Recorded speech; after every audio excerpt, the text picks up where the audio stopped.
আজকে আমি তোমাদের সাথে শেয়ার করব একটা শুক্তোর রেসিপি। শুক্তো অনেক রকমভাবেই রান্না করা হয়, তবে আমি বাড়িতে যেইভাবে রান্না করি সেইভাবেই আজকে তোমাদের সাথে শেয়ার করব। এখানে আমি কিছু সবজি নিয়েছি পুঁই শাক, তারপর মিষ্টি কুমড়োর ডাঁট নিয়েছি, আর নিয়েছি পেঁপে। জলটা আগে থেকেই গরম করে আমি নামিয়ে নিয়েছি। আর এখানে নিয়েছি মাছ, এটা হচ্ছে বাটা মাছ। মাছটাকে আগে থেকেই আমি নুন হলুদ দিয়ে মাখিয়ে রেখেছিলাম। জলটা নামিয়ে আবারও কড়াইটা বসিয়ে দিয়েছি।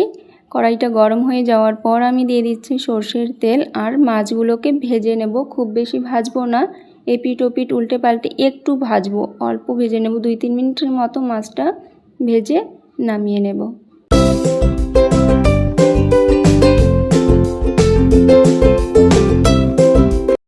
নামিয়ে নিয়েছি, আর ওই কড়াইয়ে দিয়ে দিয়েছি আবারও কিছুটা তেল। দিয়ে প্রথমে পেঁপেটা আমি দিয়ে দিচ্ছি। পেঁপে, হলুদ গুঁড়ো আর লবণ দিয়ে একটু ভেজে নেব।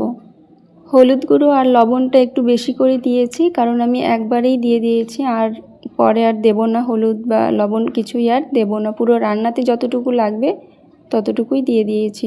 আর আগে থেকে যে জল গরম করে রেখেছিলাম, সেই গরম জলটা আমি পেঁপেটা 2-3 মিনিট ভেজে নেওয়ার পরে দিয়ে দিলাম। এবার ঢাকা দিয়ে দেব।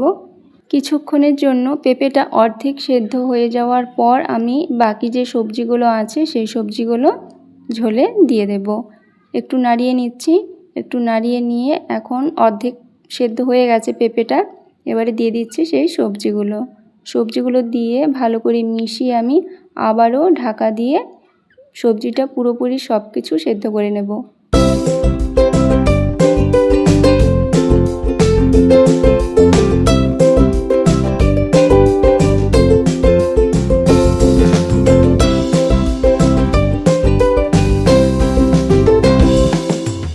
ঢাকাটা খুলেও আমি 5 মিনিটের মতো রান্না করে নিয়েছি। সব কিছু খুব ভালো মতো সেদ্ধ হয়ে গেছে। এবারে দিয়ে দেব আগে থেকে যে ভেজে রেখেছিলাম মাছ, সেই মাছটা দিয়ে ভালো মতো মিশিয়ে একটু ভেঙে ভেঙে দেব আমি মাছটা। ভালো মতো ফুটিয়ে নেব আরও কিছুক্ষণ, কারণ মাছটা আমি কম ভেজেছিলাম। মাছটা ভাজার সময় পুরোপুরি সেদ্ধ হয়নি। এখন মাছটাও সেদ্ধ হবে আর ঝোলটাও ভালো মতো ফুটবে।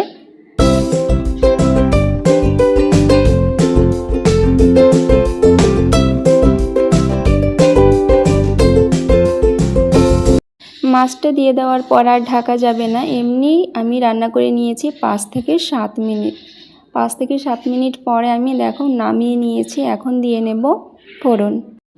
তোমরা দেখতেই পেলে এখনও পর্যন্ত কিন্তু আমি কোনো মশলা দিইনি। এখানে খুব বেশি মশলা দেব না, লঙ্কা তো শুক্তোতে লাগেই না। আবারও কড়াইটা গরম হয়ে যাওয়ার পর আমি দিয়ে দিয়েছি তেল। এখন দিয়ে দিচ্ছি 2টো তেজপাতা, ভালো মতো একটু নাড়িয়ে একটু লাল লাল করে নিয়েছি। তারপরে দিয়ে দিয়েছি থেতো করা আদা। এবারে দিয়ে দিচ্ছি কালো সর্ষে, ভালো মতো ফুটিয়ে নেব। সর্ষেটা যখন ফুটে যাবে তখন আমি দিয়ে দিচ্ছি শুক্তোটা দিয়ে ভালো মতো মিশিয়ে কিছুক্ষণ রান্না করে নেব। আবার শেষ পর্যায়ে এসে আমি দিয়ে নেব আদা বাটাটা দিয়ে খুব বেশি রান্না করা যাবে না। 1 মিনিটের মতো নাড়িয়ে চাড়িয়ে 1 মিনিট পরেই নামিয়ে নিতে হবে।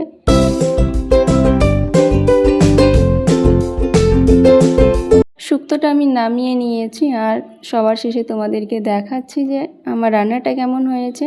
তো আজকের এই শুক্তোর রেসিপিটা তোমাদের কেমন লেগেছে সেটা অবশ্যই কমেন্ট করবে। যদি ভালো লেগে থাকে লাইক করে চ্যানেলটা অবশ্যই সাবস্ক্রাইব করে দেবে পরবর্তী ভিডিও পাওয়ার জন্য।